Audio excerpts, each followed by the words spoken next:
This is my very last podcast episode of me being in my 20s. I've honestly always felt older than I am, but then at the same time, I'm like, how am I here?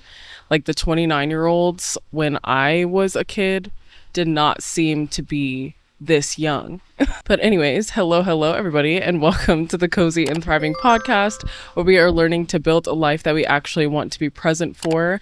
I'm your host, Michaela, and this episode is very special to me because I am sharing all of the things, well, I should say 30 things that I've learned in the last 30 years of my life, and I am excited about it. I think that not only is this going to help me just kind of step into this new decade of my life with like these lessons that I've learned and overcome, some of them serious, some of them actually very unserious and like not going to change the course of my life whatsoever, but they are things that I learned.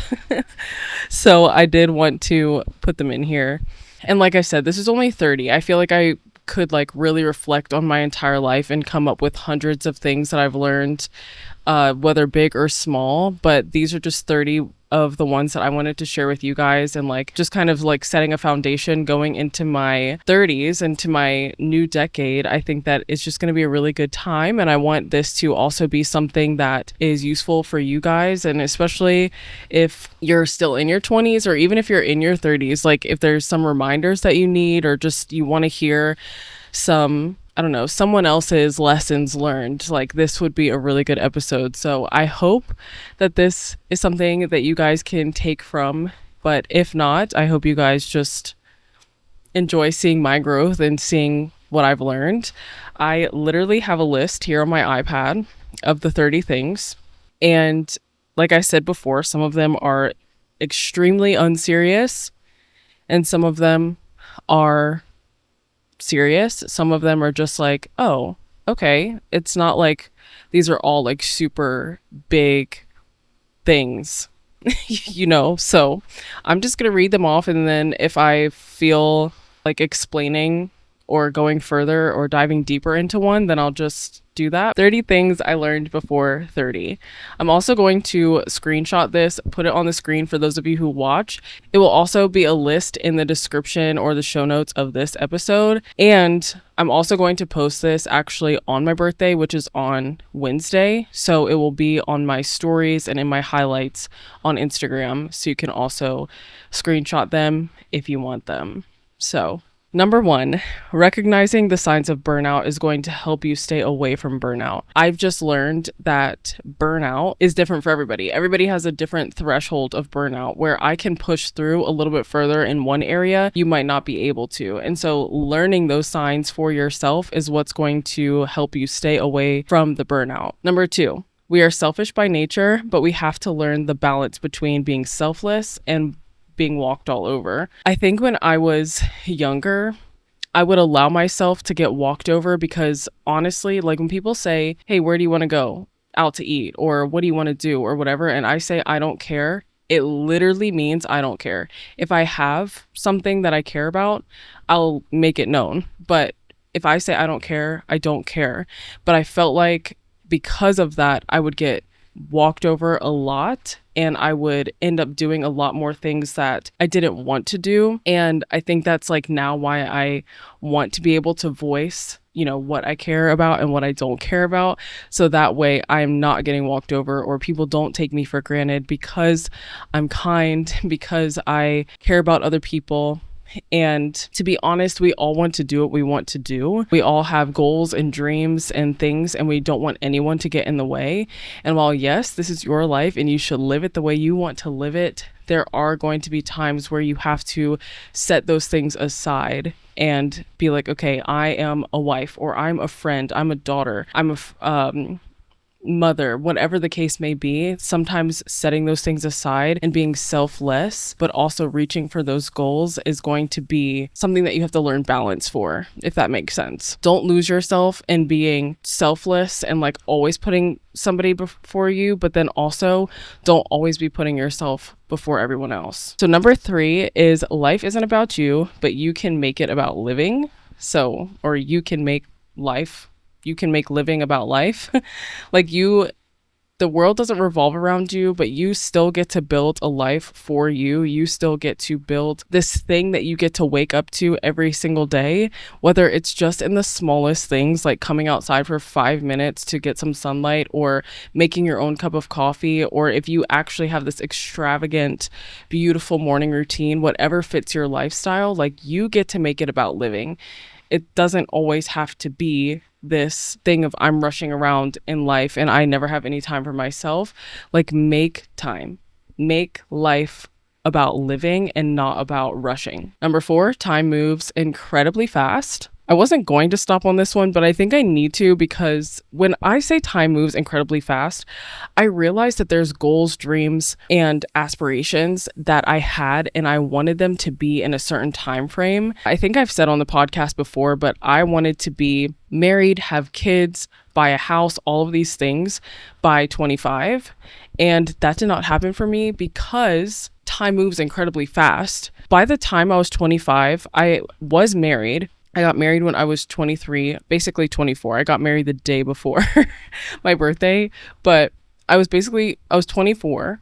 And if I were to have had kids right out the gate, if we were to have bought a house out the gate, life would look completely different. I'm not saying that those things are wrong or that you shouldn't want them, but to have a specific timeline on them is definitely something that I had to let go of and be like, okay, Lord, like, this is your timing. I'm going to submit to you. I'm going to submit to your will for my life. And to be honest, the fact that I don't own a house right now actually makes me incredibly happy, because of just sometimes, like, if we have problems in our apartment, calling maintenance and being like, hey, we have this issue, and they come and fix it. Okay, why would I want to buy a house? It just makes me like thankful that I don't have to worry about that. That's one thing that's not on me and my husband's plate to like have to worry about. So I don't know. Everybody's different. Everybody has different wants, different desires, different things, but to put a timeline on it is hard. I think that the biggest thing is just working toward those things, and when they fall into place, they fall into place. Number 5, I still have to remind myself daily that I'm not behind. I just have to get back on track. Number 6, self-care isn't just about bubble baths, but about actually taking care of yourself. Before, I was thinking that self-care literally meant like bubble baths, skincare, retail therapy, all of these things that are fun and a lot of times are, I'll say, quote unquote, necessary for us to relax and to have fun and to just be a girl. But self-care is so much more than that. Self-care is taking care of the body that God gave you. Self-care is doing things holistically. And I'm not like one of those people that's like holistic everything. Your girl still loves ice cream. Your girl still likes to sit on the couch, and that be my time of self-care. Like, when I say doing things holistically, I mean finding the ways that you can do things to better yourself. My doctor told me that I had a vitamin D deficiency, and literally what she recommended to me was to sit outside for 15 minutes, and that will fix it. The earth is filled with things that are here to support our bodies. So again, I'm not like a holistic person to the max. As much as I would love to get into that, that's just not the lifestyle for me. 7, life isn't always going to be the way you planned. Again, like I said, I put a time limit on things and they didn't happen that way, but that doesn't mean that my life isn't beautiful. That doesn't mean that my life isn't worth living. It doesn't mean that my life is any less meaningful just because it didn't go the way that I thought that it should or thought that it would. Number 8, making and keeping friends in your adulthood is hard but necessary. I feel like as teenagers and in high school and things, if like you can have this huge group of friends. I went to school and church with the same like group of friends that I had. We just all ended up like living close by and going to the same high school. And so we would see each other all the time. We would hang out all the time. And then once we graduated, we all went to different schools, or like in my case, I didn't go to school right away. I stayed home and I worked. And when you don't have those events or those things in common to keep you kind of in the same bubble and then in the same friend group, it actually takes more work to keep those friendships going. It takes more intentionality. And I think that the older you get, this could just be me, And because I'm a homebody, I don't care. The less friends that you have, the more meaningful the relationship is, because you truly are caring for that group that you actually are intentional with, that you are reaching out to, that you're making plans with, that you're actually doing things with. It just is more meaningful that way. I don't know. I could be completely, that's just me. Again, these are the things that I've learned. I'm just hoping that they can like spark some interest in you. I wish my iPad would stop locking on me. Number 9, God is gentle and kind. He corrects but never abandons you. Number 10, my hair can lock beautifully, as you guys can see. It's so long. And you can have the hair that touches your butt. I've literally, being a mixed girl with curly, coarse, I wouldn't say it was super coarse, maybe like the crown of my head, the pieces around my face were a little looser, but my hair always sat at my shoulders and only grew out, not down. And I would watch all of these girls that would grow their hair and their hair would start to fall down their backs, and I just like always wanted that, and I would always like straighten my hair. And it got to the point where, one, I fell in love with my curly hair, but then I also stopped wanting to take care of it, because curly hair is a lot of work and my locks are a lot of work, but it's like once a month or once every 3 months in my case, that I really have to dive in and take deep care of it. I do wash my hair maybe once a week, once every 2 weeks, depending on how bad I sweat or how my scalp is looking and things like that. But my hair did lock very beautifully and I absolutely love it. And I want to grow it out so long. So you guys just be prepared to be sick of me swinging my ponytail, because the fact that my ponytail right now is hitting my back is making me so happy. Number 11, the only one holding you back from living healthy is you. Talked about this last week, but I'm on this journey, this physical health journey and mental health journey of just like bettering my mental health, bettering my physical health, because I want to be healthy and I want to be the best version of myself. And because I didn't take it seriously in my 20s, I'm like seeing that now, and I want to better myself, better my health. And the only one that's literally standing in my way is me. Nobody's telling me I can't be healthy. Nobody's telling me to eat a certain way. Nobody's telling me to do certain things. It's all on me. Number 12, money comes and money goes, then it comes again.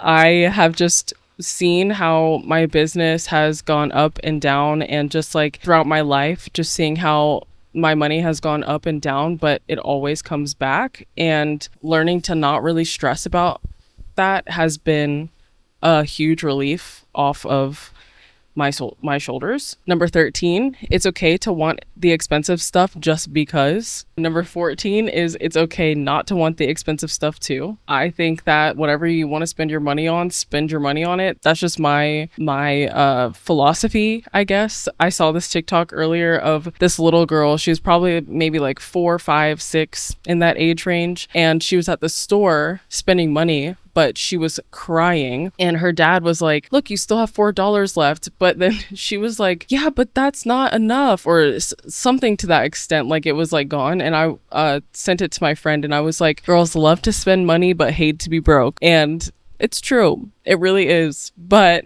with that being said, be responsible with your money, okay? Number 15, it's okay not to have a huge wardrobe. You wear the same things over and over anyways. I started a series. It's part of my glow up series, but it's not the diaries part that I'm talking about here on my podcast. But I started a series of me glowing up and like actually doing the thing to glow up. And I started with my closet, and I just got rid of a bunch of stuff that I got like early in my 20s. I was literally in that video. I had a shirt under the hoodie I was wearing, and I told my husband, I was like, I literally have had this shirt since before I met you. We would be married 6 years on Tuesday and together 7. So that shirt was like 8 years old, and I was like, I just need to get rid of it. I need to hone in on what I actually like to wear. And it's just, I'm not a fashion person, like a fashionista, and I don't plan to be. So I don't feel the need to have like a huge, oh my gosh, it's a huge bug. Jesus. I think this is going to be the last time I record a podcast out here. I lost my train of thought, so we're going to move on from that. I'm going to go collect my thoughts. I'll be back. As much as I love being outside, big bugs are just too much. 16 is 30 is the first time you are living what you built in your 20s, whether what you built is good or bad. This one makes you think a little bit, and I feel like this is a really good one for those of you who are in your 20s still. Your 20s are the first time that you're living apart from your parents most of the time, or it's the time where you start taking more responsibility for things, even if you stay with your parents, because I don't think that it's a bad thing, to be honest, to stay with your parents, okay? Save your money, save your coins, get a job, start doing things while you're in your 20s. But your 30s is when you actually start to live on the things that you've built, whether that's a career, whether that's a savings account, whether that is not anything. You go into your 30s with that mindset, with the mindset of, okay, I built this business, or I started building this career, and my 30s is going to be when it takes off, or whatever the case may be. Your 30s are the time to start living that. And when you're in your 20s, my encouragement to everybody who is still in their 20s is to start building what you want to start living in your 30s. It does not matter if that means going to school, or working a job that you don't like, or building a business, or starting a podcast, whatever the case may be. Start building it in your 20s, and the earlier, the better. But your 30s, you're going to live it. You're going to live what you built or didn't build in your 20s. So number 17 is also your parents are living for the first time too. Have grace. I've always had respect for my mom and my stepdad, and I've always had this like reverence for what they do, the way that they work together, the way that they have each other's backs, the way that they pray together and love the Lord together, and all of those things I've always had a respect for. But sometimes I think that we, as their children or a younger generation, think that we know better than they do. One, they've lived more life, but two, we also have to have grace because, like, I'm turning 30. It will be my first time turning 30, but my mom, sorry, mommy, turned 50 this year, and it's her first time being 50. So I can't expect her to know what it's like to be a 50-year-old, or I can't expect her to automatically know the entire decade of your 50s, because this is her first time. She's just stepping into it, just like I'm just stepping into my 30s. And all of these things that I've learned in the last 29 years of my life have come from me living for the first time, not me living it and then reliving it. So having grace on your parents is a big thing for me. Big thing. Respect your parents, y'all. Oof, I'm so itchy. I'm seeing like so many bugs. Like, hello, can winter come? I'm done. 18, marriage isn't as hard as people make it out to be. You just have to be willing to be selfless and pray.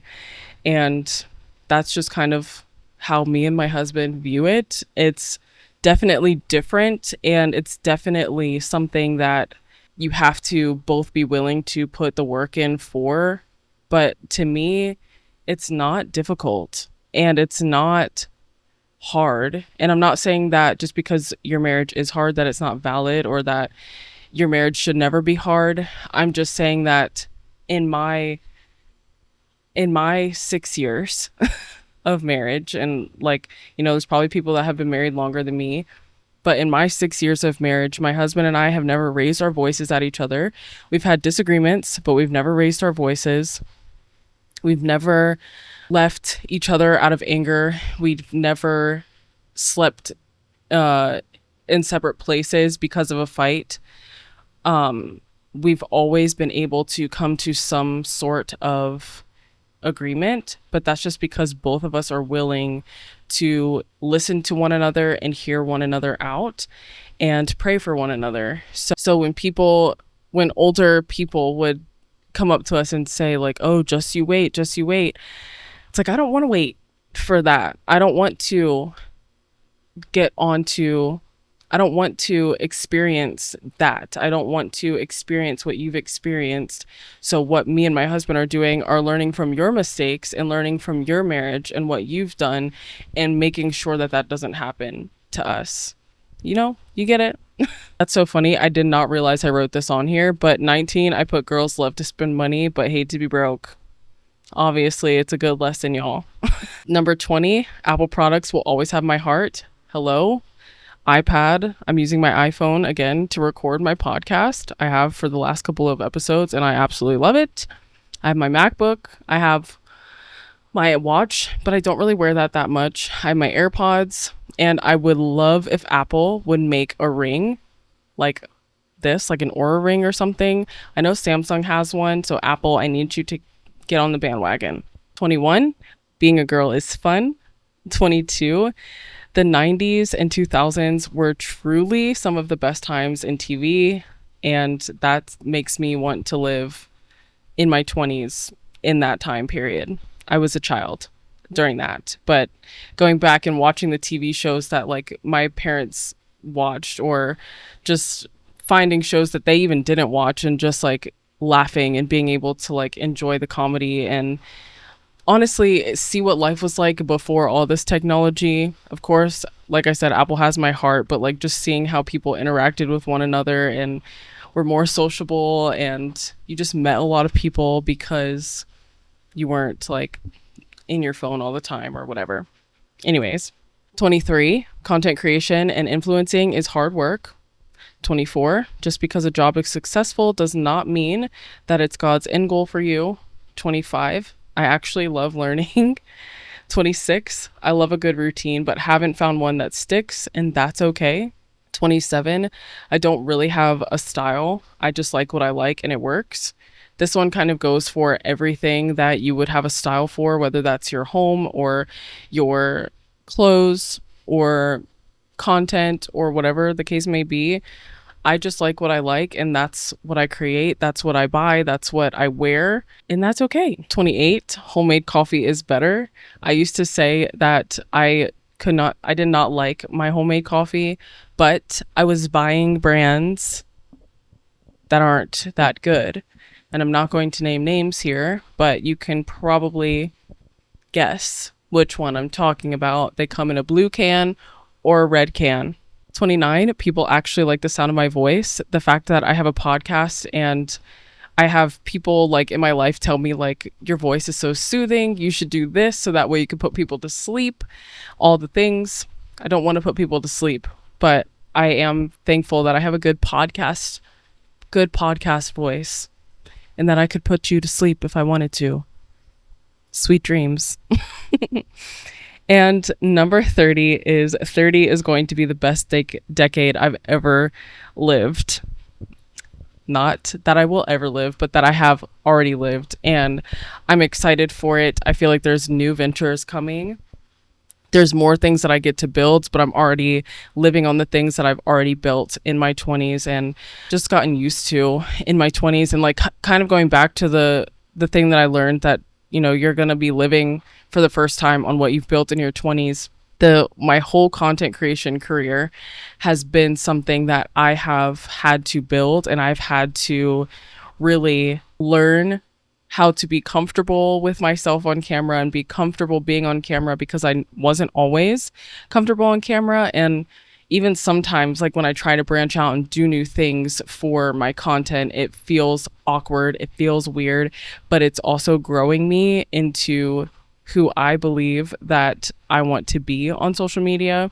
And it's making me a better people person. It's making me come out of my shell more as an introvert. It's very easy to have a really big, fun personality when you're by yourself or when you're with close-knit people that really know you. But then when it's time to like be a certain way in front of a bunch of strangers, you're just kind of like, no thanks. I'm gonna be this shy person in the corner, even though girl, you're funny. So yeah, I'm excited. I hope that you guys have a wonderful rest of your Sunday. I'll be 30 on Wednesday. I'm excited. And this is going to be a good week. By the time you guys are listening to this, I would have just ended my birthday anniversary camping trip. So that one will be coming up soon. I don't know when it will be, when I will talk about it, but I will talk about it. I will let you know all the details of how that went. I think that's all. So I hope you guys have a good rest of your day, your week, your month. Happy October. And until next time, bye everybody.